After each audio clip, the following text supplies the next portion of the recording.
C'est la chronique, c'est bon pour la santé avec le docteur Serge Rafal. Et oui, nous le connaissons bien depuis des années maintenant. Bonjour Serge. Bonjour Ilana. Et on est toujours très content de vous retrouver. Alors ce matin, vous souhaitiez nous parler d'une maladie fréquente, d'une extrême banalité, dont les traitements s'avèrent pourtant décevants, en tout cas pour le moment, malgré les progrès colossaux de la médecine et de la thérapeutique. Oui Ilana, cette maladie articulaire, généralement peu grave mais bien souvent handicapante, concerne 10 millions de Français.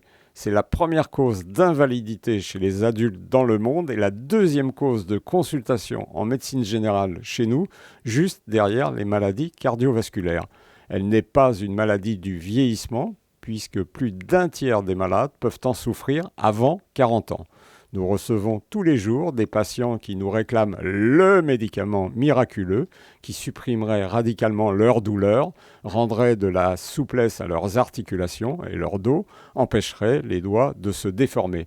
Nous ne disposons malheureusement pas de cette panacée dont nous rêvons tous contre cette maladie qui peut altérer considérablement la qualité de vie et la santé. La sédentarité qu'elle entraîne régulièrement augmente en outre de 50% le risque cardiovasculaire. On parle donc de l'arthrose qui est une maladie héréditaire ? Oui, une multitude de gènes semblent impliqués dans cette pathologie chronique, finalement complexe, mais il semble difficile de désigner ou de dégager le responsable. L'environnement et le mode de vie interviennent également. Les traumatismes de la pratique sportive sont fréquemment en cause. Le cou des rugbyman, les genoux des footballeurs ou des skieurs, les doigts des handballeurs et volleyeurs.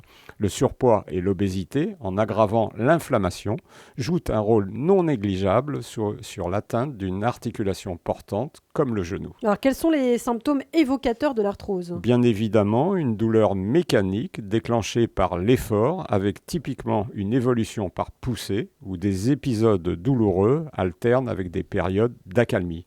À un stade plus avancé, les articulations peuvent gonfler, la mobilité articulaire se réduire, la douleur s'installer durablement. Il existe des médicaments quand même efficaces ? En dehors des antalgiques qui calment la douleur et des anti-inflammatoires utiles lors des poussées, aucune molécule ne s'est imposée. Des études ont pourtant été conduites contre plusieurs cibles thérapeutiques de l'arthrose, principalement la dégradation du cartilage.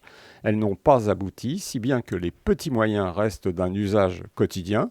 L'application de chaud sur le dos, de froid sur une articulation, d'une ceinture contre une douleur lombaire, d'une orthèse pour un pouce arthrosique en poussée.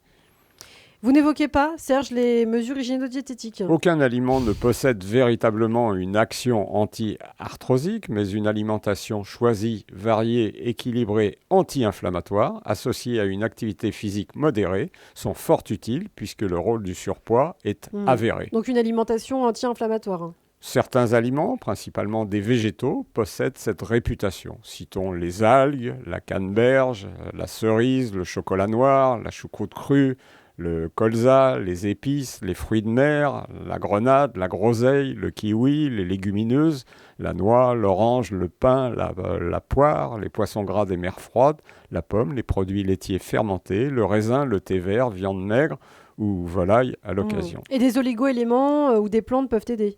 Oui, bien sûr, le cuivre, le magnésium, le silicium, le soufre sont souvent prescrits et intéressants même s'ils ne constituent pas la solution radicale.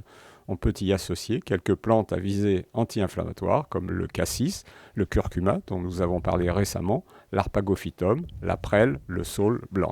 Alors pour l'arthrose, on se pose aussi peut-être une question, est-ce que de la kinésithérapie c'est efficace ? Oui, des étirements et un travail postural permettent de conserver plus longtemps la mobilité et la stabilité articulaire. Ces exercices, associés parfois à du yoga, de la gym douce, de l'ostéogym, peuvent aider. Ils gagnent à être initiés par un professionnel de santé ou du coaching et adaptés à chaque patient. Bon, qu'est-ce qu'on peut dire ? Une révolution thérapeutique pour bientôt ? Espérez, Ilana, en attendant la vie en rose et sans arthrose, contentons-nous des solutions non pharmacologiques qui ne doivent en aucun cas être négligées car elles constituent une aide simple, naturelle, efficace, non iatrogène qui améliore sensiblement de nombreux patients. Contentons-nous pour le moment d'améliorer, à défaut de guérir. C'est déjà ça, comme le chante le grand Souchon. Merci beaucoup Serge Rafal, le docteur de Radio J, qu'on aura le plaisir de retrouver très bientôt, dès lundi sur Radio J. À bientôt.